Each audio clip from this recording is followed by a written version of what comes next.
ఇదే నా పల్లెటూరు, ఇదే నా తల్లిగారు, మా ఊరి పాడి పంట రాములోరి దీవెనంట.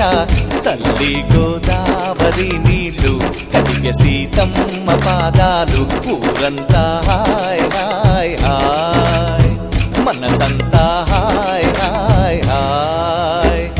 ఇదే నా పల్లెటూరు, ఇదే నా తల్లిగారు, మా ఊరి పాడి పంట రాములోరి దీవెనంట.